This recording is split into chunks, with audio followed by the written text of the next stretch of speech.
السلام علیکم ورحمۃ اللہ وبرکاتہ۔ دوستوں کیا حال چال ہے؟ امید ہے آپ سب خیریت سے ہوں گے۔ دوستوں میں ہوں عرفان عاجز اور آپ دیکھ رہے ہیں خرگوشت کا آفیشیل یوٹیوب چینل۔ دوستوں جیسا کہ آپ کو معلوم ہے کہ ہم خرگوش بانی کا مکمل کورس بنانے جا رہے ہیں اور آج اس ٹاپک کی پہلی ویڈیو ہے اور آج ہم بات کریں گے خرگوش کے تعارف کے بارے میں۔ جیسا کہ دوستوں خرگوش ایک چھوٹا سا معصوم سا جانور ہے اور خرگوش کا جو لفظ ہے یہ دو لفظوں کا مجموعہ ہے، خر اور گوش۔ خر کا مطلب ہے گدھا، یہ فارسی زبان کا لفظ ہے کیونکہ تو فارسی میں خر گدھے کو کہا جاتا ہے اور گوش کانوں کو کہا جاتا ہے۔ تو خر گوش یعنی کہ گدھے کے کانوں سے مشابہت رکھنے والے جانور، کیونکہ خرگوش کے کان بھی لمبے ہوتے ہیں اور گدھے کے کان بھی لمبے ہوتے ہیں، اس وجہ سے اس کو خرگوش کہا جاتا ہے۔ اور اس کو پاکستان میں یا پوری دنیا میں مختلف زبانوں میں مختلف نام دیے جاتے ہیں، جیسے کہ پاکستان میں خرگوش، اردو زبان میں خرگوش کہا جاتا ہے، پنجابی زبان میں سجڑ کہا جاتا ہے، سندھی میں سیڑ کہا جاتا ہے، اسی طرح سے مختلف زبانوں میں مختلف نام دیے جاتے ہیں اس کو، اور انگلش زبان میں اسے ہم ریبٹ کہتے ہیں اور اسی لحاظ سے یہ ریبٹ فارمنگ کے طور پہ مشہور ہے پاکستان میں۔ خرگوش ایک چھوٹا سا معصوم سا جانور ہے اور یہ ایک چوپایا ہے اور سبزی خور جانور ہے۔ یہ گھاس پھوس، سبزیوں کے پتے اور اس جیسی مختلف اشیاء کھا کر پلتا ہے، نشو و نما پاتا ہے اور اس کو جو ہے ہم فارمنگ کے لیے استعمال کر سکتے ہیں۔ اس کے علاوہ ہمارا دوسرا ایک ہمسائے ملک جس کے ساتھ ہمارے تعلقات خوشگوار نہیں ہیں، لیکن پھر بھی وہ بھی خرگوش کی پیداوار میں کافی آگے ہم سے، اور ان ممالک کے علاوہ بہت سے دوسرے ممالک جیسے کہ انڈونیشیا ہے، ملائیشیا ہے، مصر ہے اور بہت سے عرب ممالک ہیں، اس کے علاوہ یورپ کے مختلف ممالک ہیں، وہاں پہ خرگوش کی فارمنگ بہت بڑی تعداد میں ہوتی ہے۔ اس کو کن مقاصد کے لیے پالا جاتا ہے؟ تو خرگوش کو مختلف مقاصد کے لیے مختلف ممالک میں مختلف اشیاء کے حصول کے لیے پالا جاتا ہے۔ ایک سبزی خور جانور ہے اور اس کو سبزہ کھلا کر، جس میں مختلف چارہ جات آ جاتے ہیں، سبزیوں کے پھلوں کے پتے وغیرہ بھی آ جاتے ہیں، درختوں کے پتے وغیرہ آ جاتے ہیں اور اس قسم کی بہت سی دوسری اشیاء ہم ان کو کھلا سکتے ہیں۔ خرگوش جو ہے اس کو بہت عرصے تک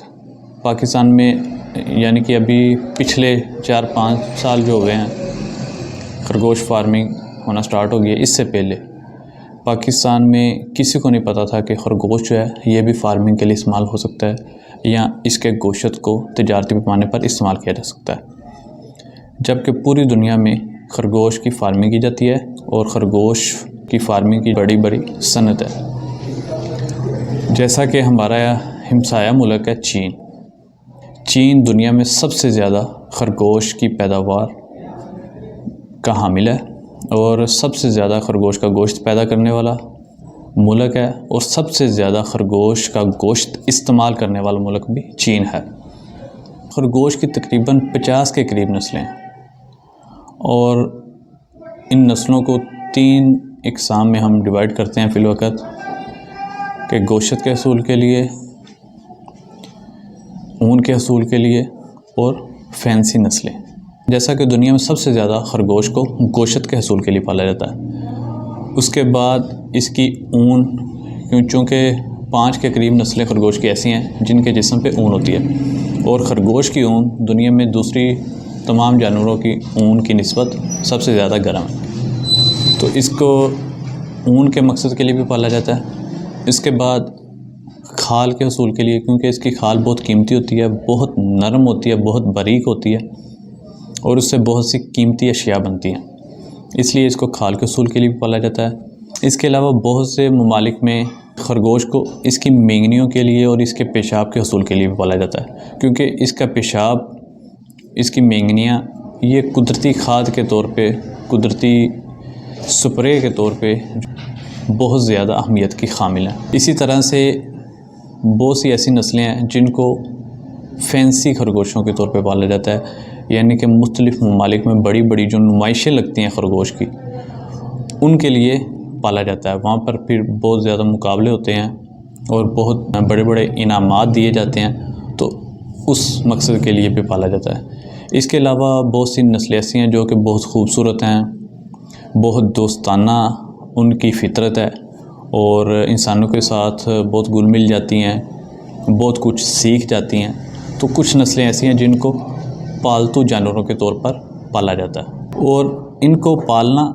بہت زیادہ آسان ہے اور ان کی پیداوار دوسرے تمام جانوروں کی نسبت بہت تیزی سے بڑھتی ہے، کیونکہ خرگوش ایک مادہ جو ہوتی ہے وہ ایک وقت میں 1 سے لے کے 14، 15، 17 تک بھی بچے دے سکتی ہے۔ اس کا انحصار مختلف نسلوں پہ، ان کے ماحول پہ اور ان کے رکھنے کے انداز پہ انحصار کرتا ہے کہ یا پھر یہ بھی ہوتا ہے کہ اس کی کون سی بریڈ ہے، پہلی بریڈ ہے، دوسری بریڈ ہے۔ مادہ پہلی مرتبہ بچے دے رہی ہے تو اکثر یہ ہوتا ہے کہ کم بچے دیتی ہے، اس کے بعد جیسے جیسے ملاپ کرواتے رہتے ہیں تو بچوں کی تعداد اکثر بڑھتی رہتی ہے۔ اس کے علاوہ دوسری بات ہم یہ کریں گے کہ دوستو یہ تھا خرگوش کا تعارف۔ اس کے بعد ہم ہر عنوان پہ علیحدہ علیحدہ ایک تفصیلی ویڈیو بنائیں گے کہ خرگوش کی جو نسلیں ہیں ان پہ ایک الگ سے تفصیلی ویڈیو بنائیں گے اور بات کریں گے کہ کون سی نسل کس مقصد کے لیے استعمال ہوتی ہے۔ اس کے بعد خرگوش کی خوراک، کہ خرگوش کو ہم کیا کیا کھانے میں دے سکتے ہیں، کیا کیا کھانے میں نہیں دے سکتے۔ اگر ہم خرگوش کی خوراک ایک کھلا رہے ہیں اور اس کو تبدیل کرنا چاہتے ہیں تو کس طرح سے تبدیل کر سکتے ہیں۔ اس کے بعد خرگوشوں کے گھر، کہ ان کے پنجرے ہم کس طرح سے بنا سکتے ہیں یا ان کو کس کس طریقے کے تحت ہم رکھ سکتے ہیں۔ اس کے بعد خرگوش کی دیکھ بھال، اس کا انتظام، کہ خرگوش کے فارم کا ہم کیسے انتظام کر سکتے ہیں، کیسے بہتر طریقے سے ہم خرگوش کے فارم کو چلا سکتے ہیں۔ اور اس کے بعد آ جاتی ہیں ان کی بیماریاں، کہ خرگوشوں میں کون کون سی بیماریاں پائی جاتی ہیں، ان کی نشانیاں کیا ہیں اور ان کے علاج کیا ہیں، کون کون سی دوائیں یا کس طریقے سے ہم ان کا علاج کر سکتے ہیں۔ اس کے بعد خرگوش کا گوشت آ جاتا ہے کہ اس کی کون کون سی ڈشیں ہم بنا سکتے ہیں، کس طرح سے بنا سکتے ہیں، یا خرگوش کا استعمال کہاں کہاں ہم کر سکتے ہیں۔ کیونکہ ایک خرگوش جو ہوتا ہے وہ 90 سے 95 یا 97% تک استعمال ہو جاتا ہے، یعنی کہ اس کا گوشت علیحدہ استعمال ہو جاتا ہے، اس کی کھال علیحدہ استعمال ہو جاتی ہے، یہاں تک کہ اس کے کان بھی کھلونوں کے طور پہ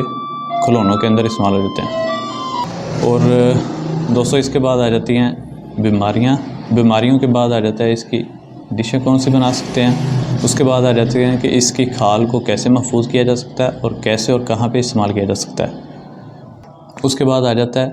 کہ ہم ان کا ملاپ کیسے کروا سکتے ہیں اور ان سے آگے نسل کیسے لے سکتے ہیں، کس طریقہ کار کے تحت ہم بہتر طور پر زیادہ صحت مند بچے لے سکتے ہیں۔ اس کے بعد آ جائے گا کہ ہم ان کو صحت مند رکھنے کے لیے کیا کیا کر سکتے ہیں، اور اس کے علاوہ ایک عنوان ہم رکھیں گے کہ ان کی جو حرکات ہوتی ہیں، ان کے کانوں کی یا ان کے جسم کی، ان کو ہم کیسے سمجھ سکتے ہیں کہ یہ کیا کہنا چاہ رہے ہیں یا یہ کس حالت میں ہیں۔ اس کے بعد آ جائے گا کہ ہم ان کو گرمیوں میں کیسے بہتر طور پر ان کی حفاظت کر سکتے ہیں اور سردیوں میں کس طرح سے ان کی حفاظت کر سکتے ہیں۔ ان سب عنوانات پر ہم انشاءاللہ تعالی الگ الگ تفصیلی ویڈیو بنائیں گے۔ دوستو یہ تھی ہماری آج کی ویڈیو، اسی کے ساتھ ہم اجازت چاہتے ہیں۔ انشاءاللہ تعالی جلد ملاقات ہوگی